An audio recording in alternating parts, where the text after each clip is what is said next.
We will invite all who care to stand and join us in recitation of the Lord's Prayer, followed by a moment of silence. Our Father, who art in heaven, hallowed be thy name. Thy kingdom come, thy will be done, on earth as it is in heaven. Give us this day our daily bread, and forgive us our trespasses, as we forgive those who trespass against us. And lead us not to temptation, but deliver us from evil. For thine is the kingdom, and the power, and the glory forever. Amen.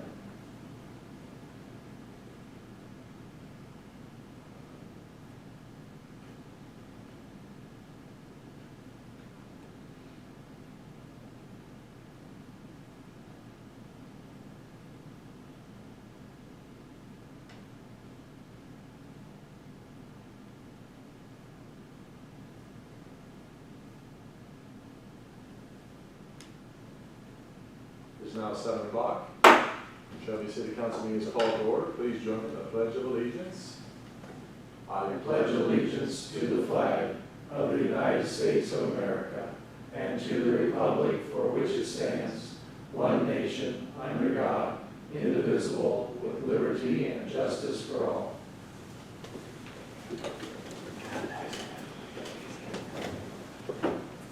Roll call, please, Mr. Crum. Mr. Robb. Here. Mr. Roberts. Here. Mr. Gates. Here. Mr. Martin. Here. Mr. McLaughlin. Here. I will now entertain a motion to dispense with the reading of the journal from August the 7th, 2023. So moved. Second.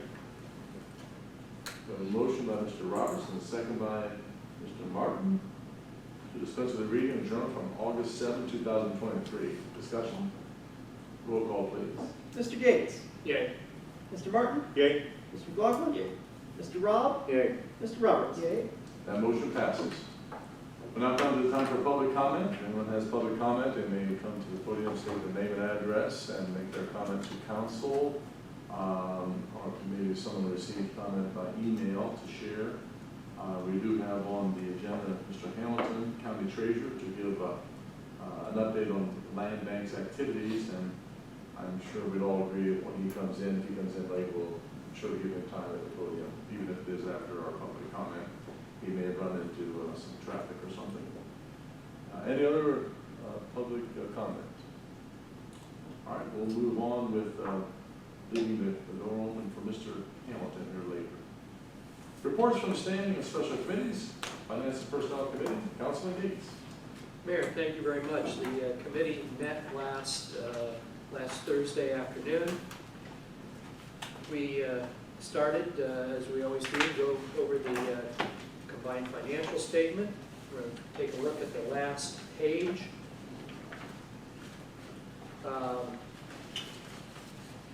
Which is the income tax collections. You can see that in total, as of the end of July, it was $3.3 million has been received. If you look across the columns to the left, and if you eliminate 2022, where we had two significant outliers, you can see that that is the highest cumulative total for July that we've had from 2019, 2020, 2021, and 2023. So that is good. Look down at the bottom table. You can see that in July we brought in $357,000, and if you look across, you can see that that's pretty comparable. However, in 2020, there was $531,000 brought in. That's because that was the year the COVID hit, and the tax filing deadline was moved from April to July. So that is the explanation. So if you eliminate that column, that $531,000, you can see that the number is pretty comparable to at least in 2022 and 2021. So good for the income tax. Things are looking good there. The finance director is pretty much sticking with his prediction of $5 million in income tax. Let's take a look at the second page, more of the breakdown of the income tax. where we can see the individual, the business, and the withholding. Let's take a look at the business. We can see that last year it was $1.5 million at this point in the year. Business so far is $337,000, $338,000. But again, these are the outliers there that distort that. Individual tax, $865,000. That is up over the 3-year average of 18%. We look down at withholding, which is the most timely figure that we have. A little over $2 million. Last year was a little over $2 million. So that's hanging pretty constant. You know, we'll see obviously what happens the next few months. So I think it's safe to say that the finance director is comfortable with income tax at this point. So I prefer a happy finance director over a comfortable one, but we take what we can get. So let's look at the front page where we see all the various funds.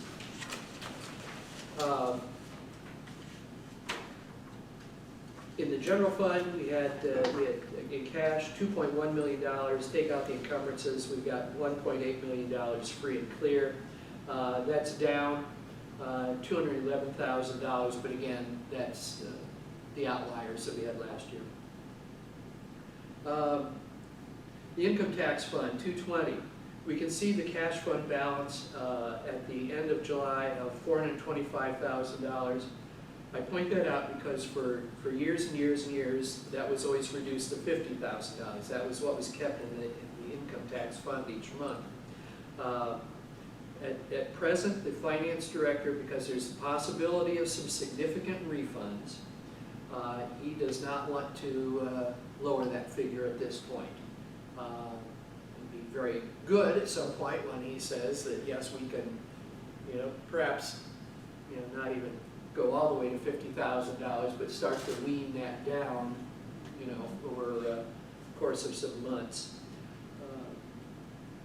Health fund, you know, that's in good shape. The park fund is in good shape. You can see there's a significant amount there for encumbrances, $293,000, but a lot of that has to do with the Black Fork Commons and that construction going on there. Jumping down to capital improvements, $484,000, $485,000 in cash. We've got $423,000 in encumbered. A lot of that is for police cruisers, but as we have learned, police cruisers, Ford has told Montrose Ford, with whom the city has a contract, guess what? We're not making any more cruisers. And so we're stuck, not stuck to the degree that Montrose is, because who knows how many contracts it had with how many departments in, you know, cities, villages, sheriff's departments. So I feel sorry for the person from Montrose who has to call and tell all these people what the Ford Motor Company has done to them and to us. So I'm sure the chief will be you know, looking to see what we might do there. In my conversations with him, we were waiting for the state cooperative purchasing to set a price for cruisers, and then we could go back and cancel out POs, get authorization, and maybe get some cruisers. I didn't write this down, but it's been quite a few years since we've gotten a new cruiser. 3 years, I believe it was. So, you know, our policy and practice has been, you know, replace, you know, 1 or 2 a year. Well, you know, we've gone 3. Those are, you know, it's like, you know, the open gallon of milk in your refrigerator doesn't last forever. Cruisers don't last forever too, which is a terrible metaphor. But anyways, that's what I use, you know. But, you know, cruisers wear out. They get to the point where in maintenance they're nickel and dime us. And so in effect they become the spoiled milk, and we need to get rid of them. But if there's no replacement, you know, what do we do? You know? Anyways, let's continue looking. Streets, alleys, and basin rehabilitation. we can see that we have a big encumbrance there, $725,000, leaving $62,000 free and clear. But you know, we have a street resurfacing program that is, not to steal Mr. Geis's thunder, but I saw them out raising castings on Sharon Street today. So, you know, that project's going to get largely paid off here pretty soon.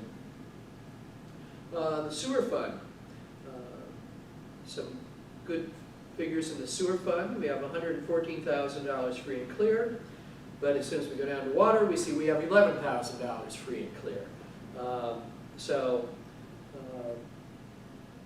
You know, we deal with those two funds, you know, from year to year. The sewer fund is getting better as of this last month, cumulatively, so we'll see. Electric fund, $3.9 million free and clear. The fire pension fund, $68,000 there. The concern about the fire pension fund is, comparing this year's to last year's, we have 3 more employees this year, and so that's going to be a you know, something to keep an eye on. The fire pension fund, which is an inside millage on everyone's real estate tax, does not cover the entire cost of fire pensions. We've had to make transfers from the general fund forever and ever into that fund to cover that. And so, so that's part of the funding there is not just the real estate, but also the transfers from the general fund.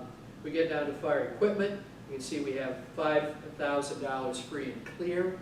I understand that Jackson and Sharon Township have been billed. They make their payments in October. So once October is here, we'll see a big growth there. The problem is we've got only $5,000, you know, to last, you know, the rest of August and then September. So I know the finance director doesn't like to say no when it comes time to issue POs, but you can't certify money if it's not there or if it's already encumbered. So down to hospitalization, $577,000 there. That fund is in good shape. Continuing back on page 2, looking right in the middle, expenditures, wages, 101, of course that's general fund. We can see the difference of $308,000 more spent this year than last. Again, we have 3 more firefighters than we had. Plus there's been some retirements and the accompanying buyouts, not buyouts, excuse me, payouts that go with those. The third page, the comparison at the top, revenues, water, wastewater, and electric revenues versus expenditures for this year and last year. My colleagues can take a look at that. We look at right in the middle of all funds, the expenditures for wages, up 10% from last year. Hospitalization is up 15%. We knew that coming in.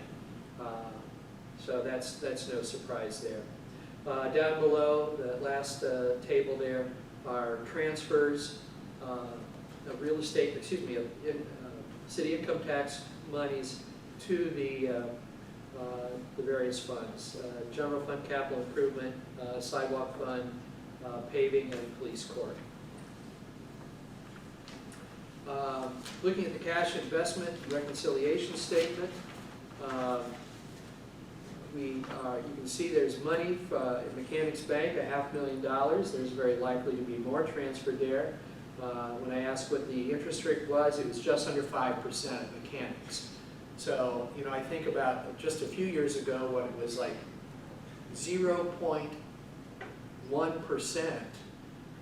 you know, 1/10 of 1% was the interest we were earning. You know, that doesn't even pay for the banks to send us out statements, which they don't because we're a business and we get them electronically. But, you know, 5% is much better. So it's good if you're investing. On the other hand, if we're out to borrow, then we pay more, but that's how that works. As of the end of July, the total amount in the city treasury, $16,757,198.17. The next page is the Sutter Roush. We've had some growth there.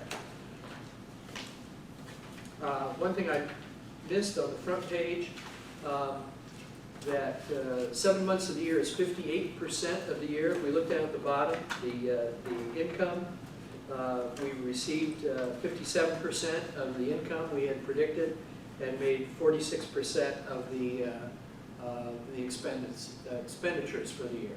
So, you know, that's the quick and dirty. If you're looking to see a good summary overall, we are well within our expenditures. Getting on to some personnel matters, we did have Liz Fields was present with us, Income Tax Clerk 1. Matt Bowman was present. He has been hired and to be the replacement for Lisa when she leaves this fall. So it was good to meet him and to put a face to the name. Mayor, in other personnel matters, you mentioned with the health department, Beth Conrad is retiring at the end of the year, but as soon as this week, she has paid time off that she is starting to use, so she is effectively gone from the city's employ. You also shared with us that Jean Kubert, our RN, is resigning August 25th. She wishes to go back, I believe you said, to hands-on nursing. So two significant vacancies in the health department, which you had shared that you're moving on, filling those vacancies. In the line department, Levi Schaefer has resigned. He's a Class A lineman, a journeyman lineman, effective the 28th of this month. Some better news in the safety forces. Officer Noah Coker is back on the staff, and you had reported made a conditional offer to a fire department candidate. And let me look at my other notes to see if there was anything else there. I think I've covered everything. You mentioned the police academy graduation was Saturday, and you had planned to attend that. I don't know if you wish to add anything now or during your mayor's report. Not report. Okay, fine. You had mentioned that our new legal consultant, Beverly Myers, I believe you said her name was here for 2 hours of information gathering and meeting with department heads and various personnel, and you had reported that went well. So, Mayor, that concludes my report. If either my colleague, Mr. Martin, or the finance director wish to add anything, I certainly would hope so. Yes, Mr. Martin. I just have 2 points of emphasis. The one on the 220 income tax is larger than 50,000, but I do want to thank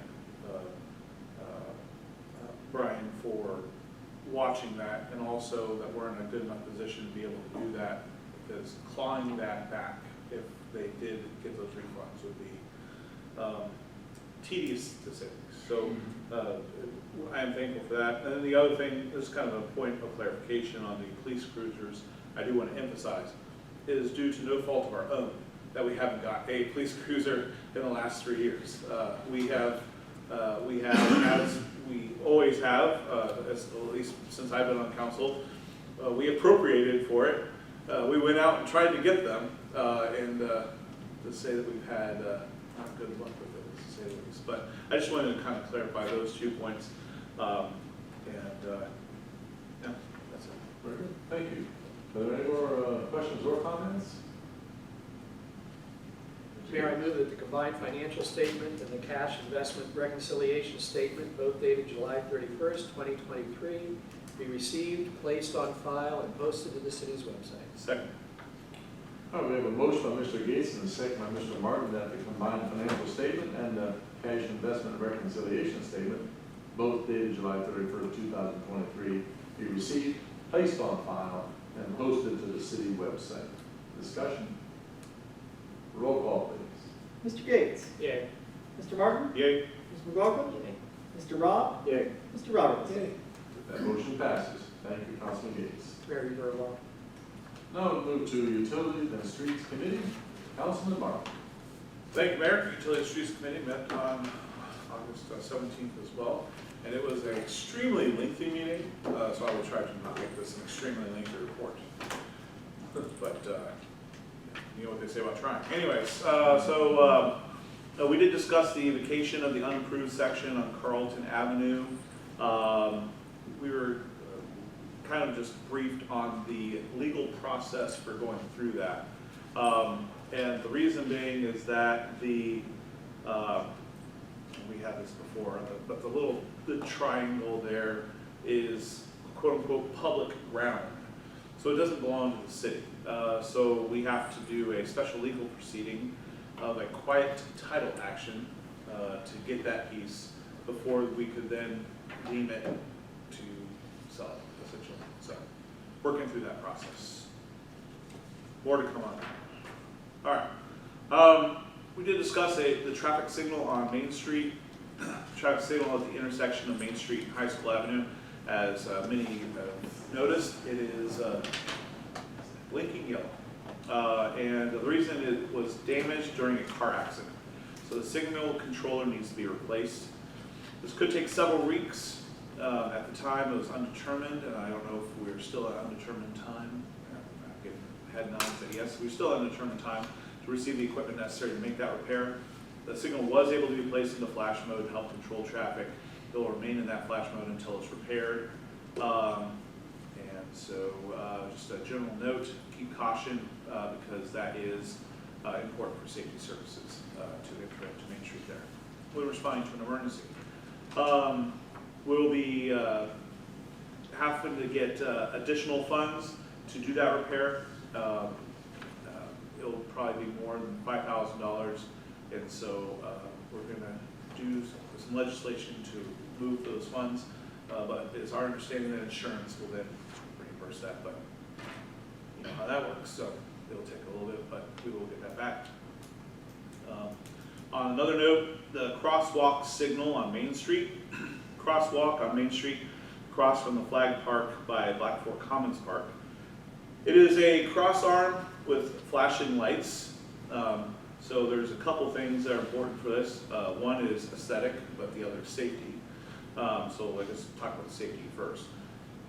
Its position, and because it's on all the time, people just ignore it. You know, I can't count how many times there have been people waiting to cross and no one stops because they ignore it. So we're looking at replacing it with a low profile, high visibility, rectangular rapid flash beacon. Long story short, it's the same thing that's across from Bogus Cornell's. And that is not missable if it's activated. That thing almost lights up the sky there. So so safety-wise, but there is the aesthetic that the cross arm does block the view of the arch coming from the west direction. So we'll call that a secondary and a nice benefit to going with it, but obviously it'll be better for safety, especially when we have the splash pad and we have kids using that main crosswalk. So there's that. The cost for the two RRFB crosswalk signals will be around $11,000, and there is no insurance money for that. So, person in the car accident hit the wrong pole. I joke, but anyways, there you go. So that's going to be coming out of 539 traffic signals as well. All right, wastewater treatment plant equipment repairs. So the wastewater treatment plant has been investigating repairs modifications to several of the pumping stations. We've been working with Gorman Rupp engineers and as well as the CT consultants that did the original plant design. So long story short, the pumps were created and designed to handle a certain flow level. We have been lower than that flow level because of dry weather, et cetera, and because of that, the pumps have had to work in a manner that they weren't designed for, which is caused the, what is it called, it's not propellers, it's impellers, to kind of warp in a sense. So we're working to fix that, rectify that. So the first thing is we're looking at the motors at the storm pump station. Cost to they were getting moisture in there, so heaters were put on them, but those heaters require a control panel, which will cause the moisture problem to be solved. That's approximately $16,000. What I just talked about, return sludge to the waste sludge pump system. This is the impeller problem. We're going to modify the impellers to bring that pump back into its proper pump curve. And I can go into that in more detail if you guys are really excited about proper pump curves, but time being what it is. It's going to be approximately $7,000 for that. And then at the raw wastewater pump station, same thing with impellers, that modification is going to be about $14,000. So we are going through and discussing those pump issues with Gorman Rump and the CT Consulting engineers. And the bottom line is that the SCADA information is showing that because the pumps have had to stop and go,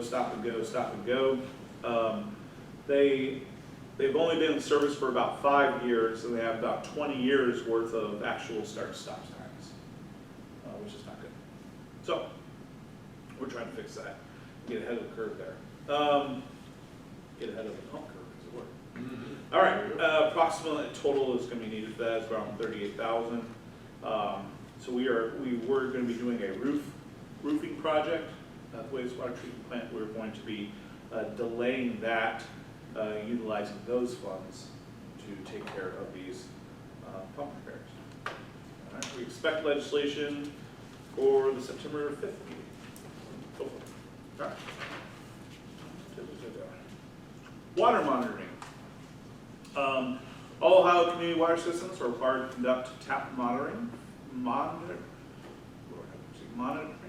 for lead and copper and submit the certified lab results to the owner-occupant of the sample sites as well as the Ohio EPA.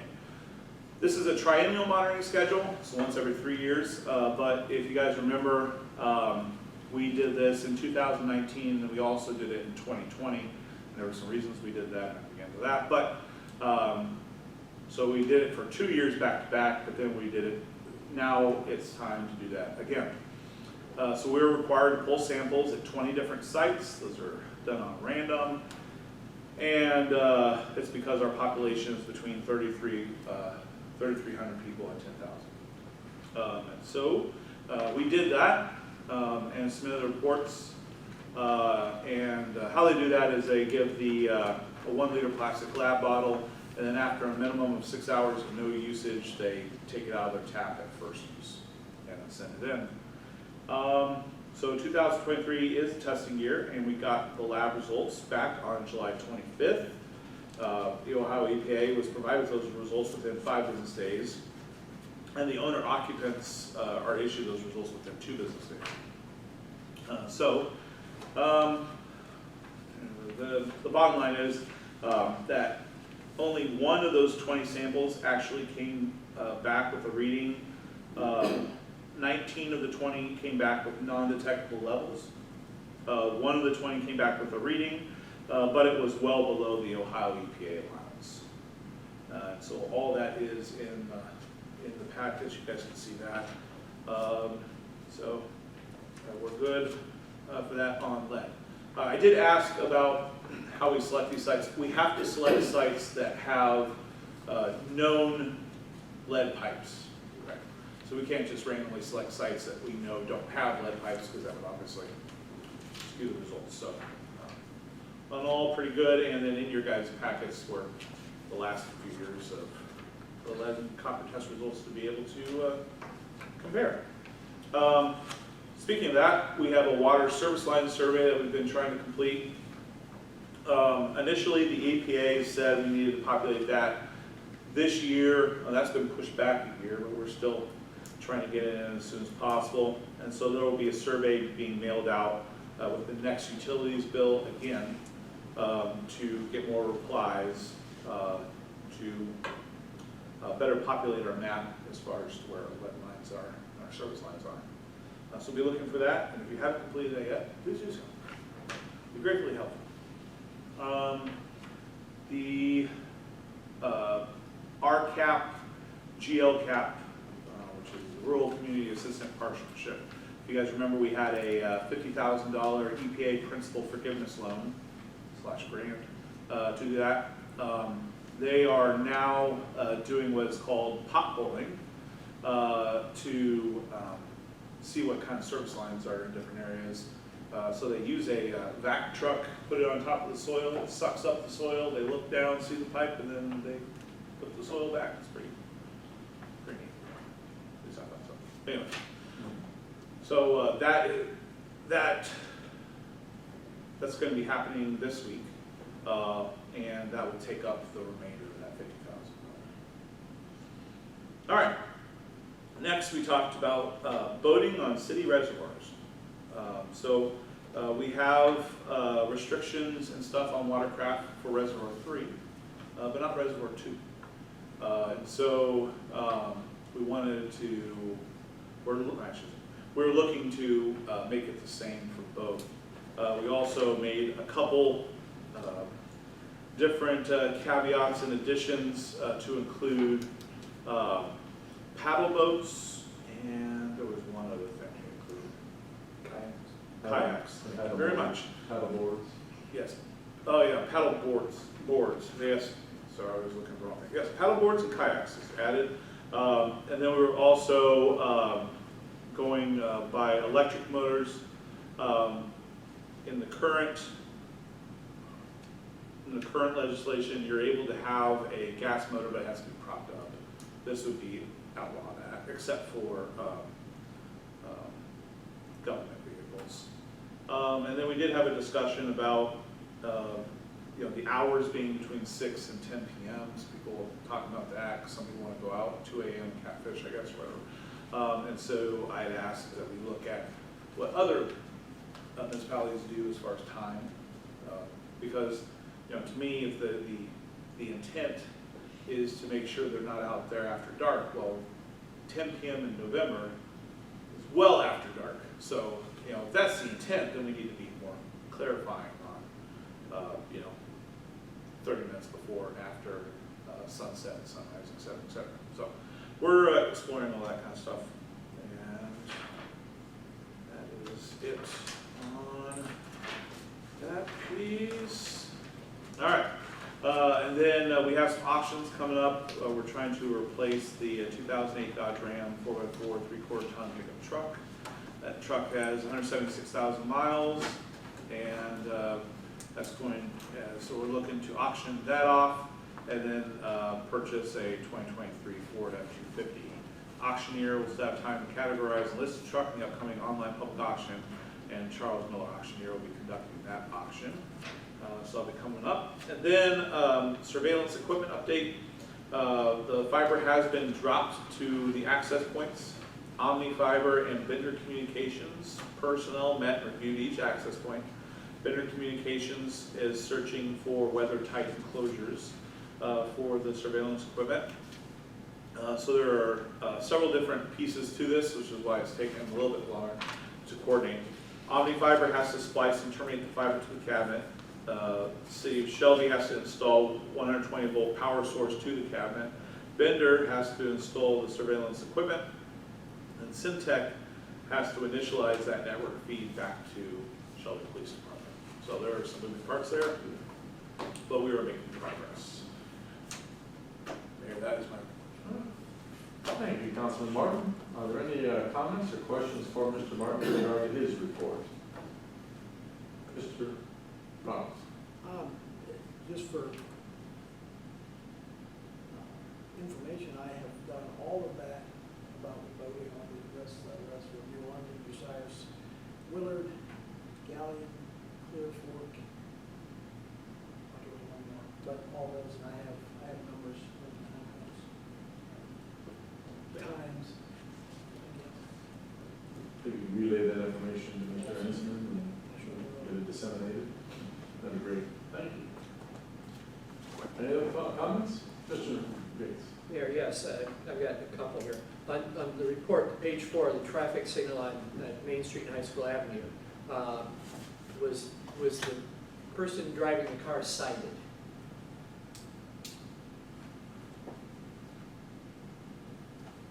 Mr. Nesbitt? There was a police report. I can't speak on the citation, but I know there was a police report. Well, then my more important question is, was the driver insured? I cannot answer that. I have not seen the official report yet. Okay. I'm sure that's something that the administration will pursue. Yes, sir. I'm looking at the picture on page 8. Obviously, it's a picture of a pump, but what is it here significantly that I'm supposed to be seeing? Good. That's a picture of an impeller. It's kind of hard to see when it's in black and white. It should be an arrow pointing to severe wear. Oh, I see. Yeah, the leading edge of the impellers are worn off. It is from the start and stop and the cavitation of the pumps. Mr. Gates? Mayor, it looks like there's corrosion or something. It's typical, even after 5 years, you have some, it's in a harsh environment. Okay.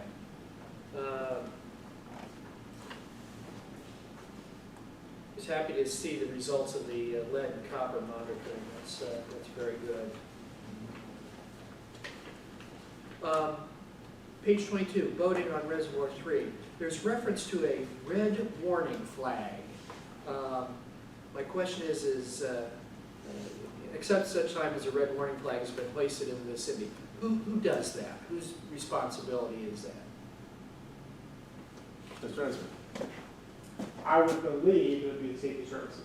I believe it falls upon the fire department, if I understand. Okay. Has it ever been done? In my tenure, I've never seen it done.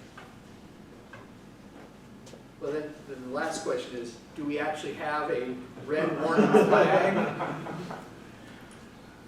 think we're taking a close word on all the wording in this particular. Okay, well, that's something I imagine the administration will follow up on. So, I mean, You're right. if we say there's going to be a red warning flag when there should be one, then we need to do it. Right. I think that was perhaps the most important. Yes, Mayor, that's fine. Thank All you. right, thank you. All right, move on to the Ad Hoc Sidewalk Committee. Councilman Martin. Also, this will be much shorter. All right, so we met, and this is going to be the last ad hoc sidewalk committee for a while, and I'll explain that. Mainly because we're looking at, we're in the information gathering stage, and one of those pieces of information is traffic counts. Well, it would be pointless to do traffic counts around schools, which is some of the areas we're targeting, when school is not in session in the summertime.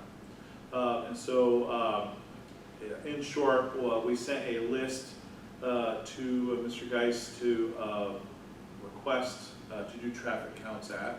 And that list is as follows. West State Street, both east and west of Curtis Drive. London West Road, both east and west of Curtis Drive. West State Street, both east and west of the northern entry to SCS campus. On all 4 legs of the West Raymond intersection and West Auburn intersection to measure St. Mary's School traffic. And then that is in addition to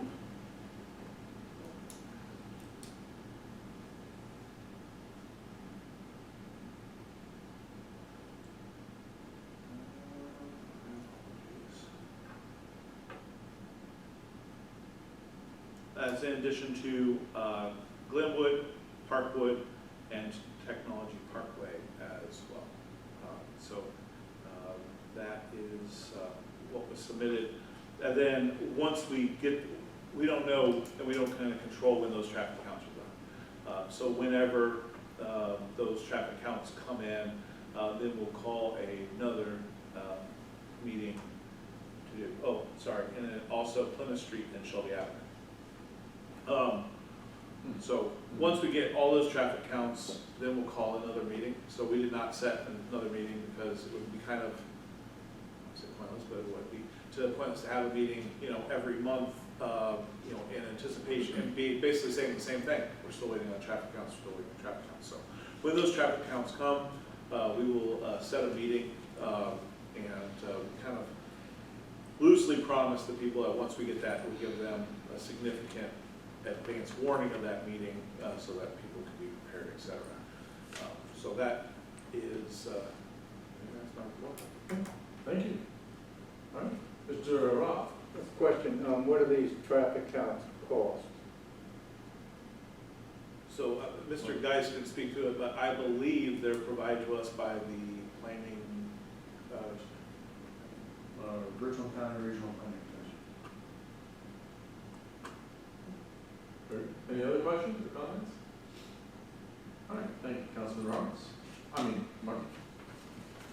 All right, we'll move to reports of city officials, the mayor's report. Since our last council meeting, I've been occupied with typical mayoral duties. On August the 9th, I held a ribbon cutting at the 419 Barber Shop at 26 West Main Street. Well attended. On the 10th, I participated in a monthly meeting of the board members of the Community Action Commission of Erie, Huron, and Richland counties. On August the 15th, we swore in Noah Cooper back into the Shelby Police Department, back into the fold, and very good to have Officer Cooper on the beat. On August the 16th, interviewed 2 candidates for our open position at the fire department, as Councilman Councilman Gates alluded to, and we have made a conditional offer of employment. On the 17th, I presided over a monthly mayor's staff meeting, and then, as Councilman Gates mentioned, on the 19th, last Saturday, I was privileged to participate in the North Central State College Police Academy graduation ceremony.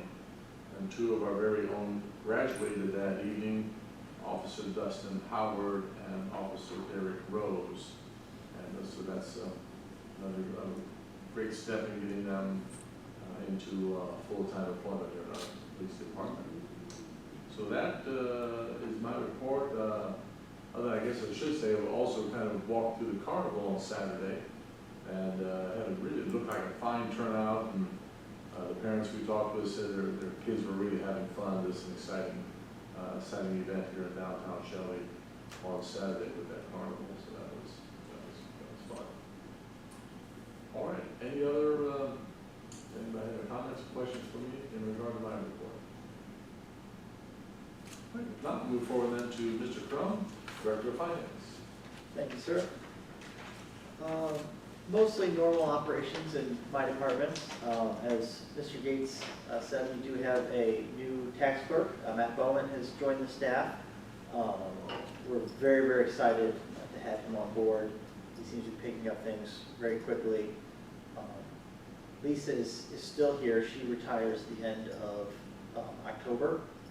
And so we're using this time not only to train him, because I hate to throw somebody who does not have tax experience into tax season after, a month. But we're also using this time to clean up some of the stuff. We're going to go through our records upstairs and organize that and make it a little more user-friendly. So really happy with that. I'm also really happy, Liz recently went to a tax training. I picked up a lot of great ideas, including one that we're going to discuss later on this evening.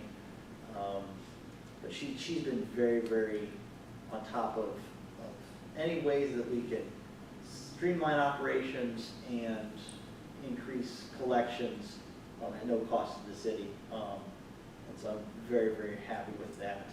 So we've been working through that. I did a historic records training that the Ohio Historical Society put on. I had the income tax department and my department do that training just to make sure we are on top of everything we need to be doing. I do have that webinar on, I have a link to that webinar if anybody would like to refresh their knowledge on the situation. So that way we don't destroy anything that we shouldn't, and we also don't keep things that we no longer need to. The audit, as I think the auditor sent an email late last week to everybody, it's actually been done essentially for the last couple of weeks. They're waiting on confirmation from a law firm to make sure that we do not have any legal things that have come up. That's pretty much standard. One of the last things auditors do is they ask all the legal advisors, hey, has anything come up that we don't know about up until the date of our audit report, because they are liable for auditing and that. So they're waiting to hear back from them. As soon as that happens, they'll release a report to everybody. So it's not on them that it's not finished. That's pretty much my report, sir. Thank you, Mr. Crum. Are there any comments or questions for Mr. Crum in regard to his report? Hearing none, we'll move forward to Mr. Eisner, Law Director. No report, Mayor. Thank you. We'll move forward then from the Law Director to Project Coordinator, Mr. Geis. Thank you, Mayor. As Mr. Gates said, the crews are out adjusting all the castings. Striping will follow after that. That way they don't dig up striping, it'll just be done or whatever, but anyhow. Black Fork Commons, there's been a lot of work done on that. The fountain heads are in, the drain lines, the water lines. Up there today, they got it all backfilled. On the 304, they're getting ready to start to pour some concrete, get some pavers down, and it's gonna be, next few weeks, you'll see a big transformation up there, so. Our arch did arrive, obviously, and one thing that's still left is the light bulbs underneath. That should be in this week at some point, so that'll be a nice addition. And we did award the contract for the South Street Storm Sewer. We announced that last time. They've submitted their submittals, so we'll get those reviewed and get it started. So that's all I have there. Thank you, Mr. Geis. Are there any questions or comments from Mr. Geis in regard to his report? All right, hearing none, we'll move forward to new business. We have under new business, rising flood risk threaten many water and sewage treatment plants across the U.S. And good, Mr. Gates, I think you provided this information. Yes, Mayor. Of course, I spent most of July the first part of July in Vermont, where they got walloped by unbelievable floods. They had, up in the mountains, they had 2 months worth of rain in 2 days. I caught in the news while we were there that the town of Ludlow was completely isolated. And lo and behold, last week, this story came through about, it's the title, but it highlights Ludlow and about how floods impact both water and sewer plants. I'll highlight some. A storm dropped 8 inches of rain on the village of 2,200 in 2 days last month, and it was before the devastation of Tropical Storm Irene in 2011. Now a coming rainstorm can stir panic. The issue, of course, is most sewer systems use gravity, and so where are they going to put the wastewater treatment plant?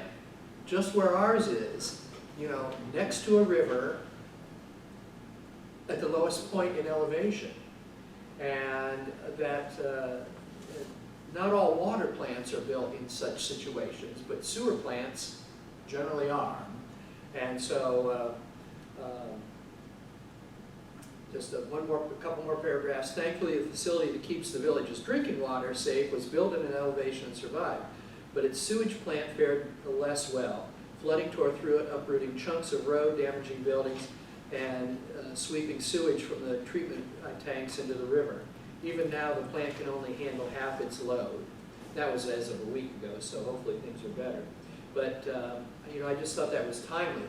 I remember in the 1987 flood, and that of course our water plant built next to the river. Wastewater. Our water treatment plant, water. on Gamble. The water rose and was within a couple of inches of going into the clear well. So, you know, had that happened, you know, we would have had no drinking water. You know, despite everything else that happened in Shelby on that day, we did have drinking water. So, you know, that's a real issue, where you put these things, and, you know, as the storms become more frequent, more intense, it's going to be a greater concern. So, enough of that. Everyone can read this on his own. Thank you for bringing that to our attention. Yeah, I read that with great interest when you started thinking of the logistics of necessity. I'll just add, I have a brother who lives in Cathedral City, which is next to Palm Springs, and I don't know if anyone saw any of the hurricane that went through there. Of course, it's desert. There's no dirt to absorb the rain, and his backyard, Charles's backyard, was pretty well. Well, it was pretty soggy. It wasn't flooded, I wouldn't say that, but they lost power, and down in the town, you know, just unbelievable power of water sweeping through there, and then going up into the Central Valley, up to Vegas and Tahoe. It's just unbelievable. Something else, yes. Mr. Guys. To that point, thank God we did have our floodplain regulations. When our plant was redone in 05 to 07, shortly after the water treatment plant was done, we did experience our flood. And you'll notice all of those items sit way up high. There's a reason for that. And exactly what that was flood. And believe it or not, with the new maps, both of our plants are not in the 100-year floodplain. But we know what kind of floods we get here, so building to, we know what happens, we know how high you get. You build higher than that, and then you're, never say never, but we're doing, well, you know, it saved us, so. Very good. Thank you. All right, any other new business? All right, move forward then to unfinished business. On the agenda, the Black Fork Ditch petition and the bond reimbursement. Again, the opinion is in your packet from Mr. Burton in regard to the ditch petition. And Mr. Gates, did you want to make a comment about that? We all read through it. Well, I need to make clear that indeed the bond, which the city posted, $10,706, which was paid in February of 2021, indeed was refunded on December 6th of 2021. So we were made whole financially. The opinion from Mr. Burton, and I know Mr. Burton not well, but I know he is a highly regarded attorney here. So this long document that he put together for the joint board, in many cases it's more of an indictment than an opinion. Goes through in I think 20 plus paragraphs and says what the law requires to, 25 paragraphs, what the law required to have been done. And then he goes through on about 5 more pages and cites instances where the petitioners did not do what the law required, the commissioners did not do what the law required, and the county engineer did not do what the law required. And that some of those flaws, you know, have been designated as fatal flaws. And so, you know, they're saying out with the old and in with the new. So, you know, that petition which was filed back in 2021, that's dead and gone at this point. If anything is to happen with the ditch petition, and incidentally the legislature's changed the law, so there are new regulations and things to be done, but it would have to start from scratch all over again. And in that regard, there are some beginning conversations that I've been having with Ms. Erica Thomas from Soil and Water and the Richland County Commissioners to see what the next step is. So, yeah. All right. Well, you say you've had some conversations with commissioners. again, when you read through, as I understand what Mr. Burton has written, the county commissioners have to be dispassionate in this process so that they can render a decision at the end. If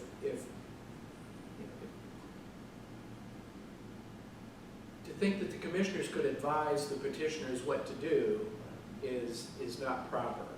The petitioners should retain their own legal counsel at this point. And that's kind of the way,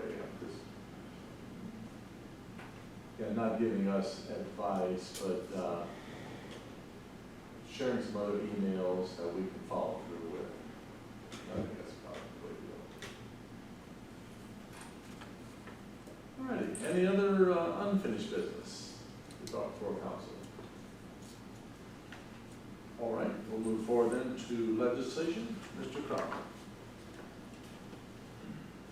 Ordinance number 23, 2023, repealing chapter 880 earned income tax regulations effective through December 31st, 2015 of the codified ordinances of the city of Shelby. Move for first reading. Second. We have a motion by Mr. Gates and a second by Mr. Martin for the first reading of ordinance number 23, 2023. Discussion?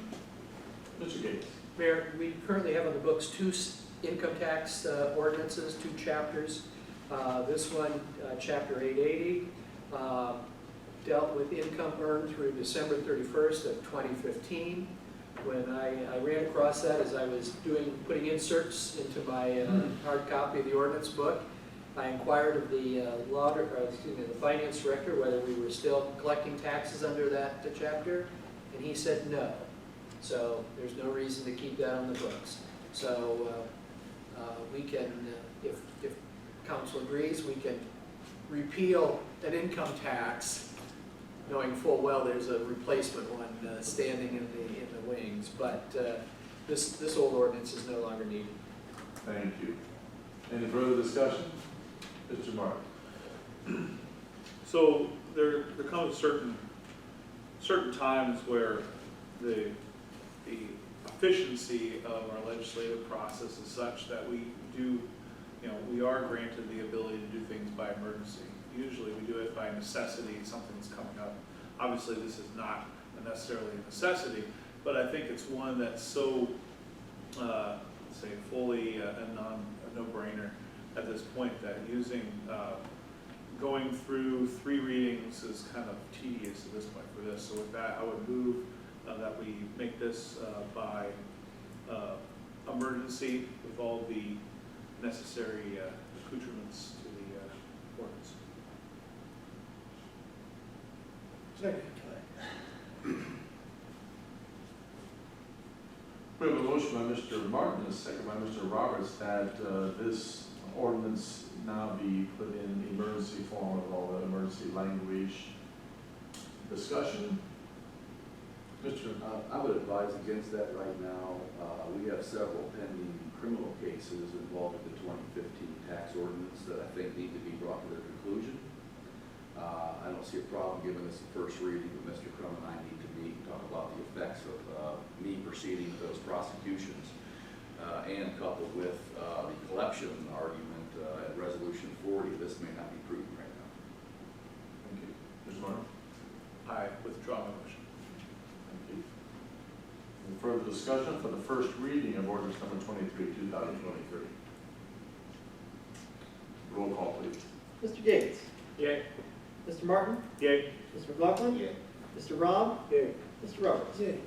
Ordinance number 23, 2023 passes its first reading. Resolution number 38, 2023, authorizing the mayor as Director of Public Service to purchase a 2023 Ford F-250 Super Duty 4x4 pickup truck from Donnelly Ford of Shelby for the operation of the Division of Electricity and Communications Department. Move the resolution take on pass. Second. We have a motion by Mr. Martin and a second by Mr. Roberts for the passage of resolution number 38, 2023. Discussion? Mr. Gates. Mayor, in the fifth whereas paragraph, it talks about replacing a 2002 2008 Dodge Ram. Is that the same truck that is described in the next resolution to sell? Mr. Yes, it is. Any further discussion? Mr. Gates? Here in the attachment, there's the buyer's order. It's down at the bottom, it says page 1 of 2. Where is page 2? Mr. Henson? I never received page 2. The quote here, I never received the page 2 on this. It was just the page 1. I'm not sure if it was a typo or what, but I never received the second page. The buyer's order is from Rocket Chevrolet. On the flip side of that, the front page there is from Dominic Ford Shelby. So the buyer's order is just a comparison. We just want to show that we've shopped that different dealerships are not.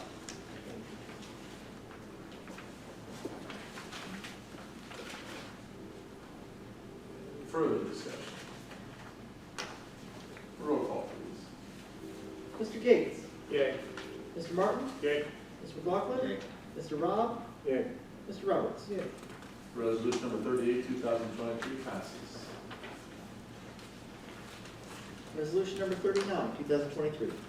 Declaring property unneeded, obsolete, or unfit for municipal use and authorizing the mayor as director of public service or his designee to sell the unneeded, obsolete, or unfit property and declaring an emergency. So the resolution will pass. Second? We have a motion by Mr. Martin and a second by Mr. Roberts for the passage of Resolution 39, 2023. Discussion? Roll call, please. Mr. Gates? Yay. Mr. Martin? Yay. Mr. McLaughlin? Mr. Rob? Yay. Mr. Roberts? Yeah. Resolution number 39, 2023 passes. Resolution number 40, 2023. Authorizing the mayor as director of public service to enter into the delinquent debt collection agreement between the Ohio Attorney General and City of Shelby, Ohio, and declaring an emergency. Will the resolution be taken and passed? Second. We have a motion by Mr. Gates and a second by Mr. Roberts for the passage of Resolution number 40, 2023. Discussion? Mr. Gates? Did I understand that the law director has some concerns about this piece of legislation? I don't have any concerns about number 40. My concern is collecting or attempting to collect for a tax bill that you want to repeal, Okay. and the ramifications of the repeal on the ability to collect and prosecute. Further discussion? Mr. Gates? Mayor, normally we have contracts, attached to legislation. This didn't happen this time. It's a boilerplate piece of a contract, agreement, whatever term you want to call it, between the Attorney General and the city. I think, any edits that this council member would want to make would cause the Attorney General to gnash his teeth, I'm sure. So, but I was first made aware of this some years ago, and when at Marvin Library, we were thinking, what do we do about people that take out, lots of DVDs and things like that, books, and never return them? We didn't enter into that, but this is a program that's been around a long time, and Liz had picked this up, learned about this, and brought it back from her training event. So there's no cost to the city. The Attorney General adds 10% on to cover his costs. So, I think it's very much a win-win for us. Thank you. Any further discussion? Mr. Crum? If it pleases the council, we can also include EMS charges or court fines in this. If you guys would like to add that language, you're more than welcome to. Mr. Gates?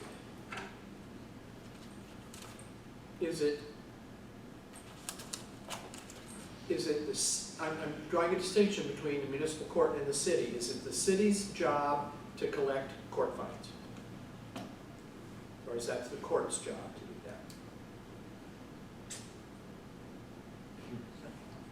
Looking at Yeah. it. Very good legal distinction. I could give you an opinion on that, but I know my gut tells me it probably matches yours. So we like There's a saying, Mayor, that what's everybody's business is no one's business. That may well be the case here, so. Any further discussion as legislation stands?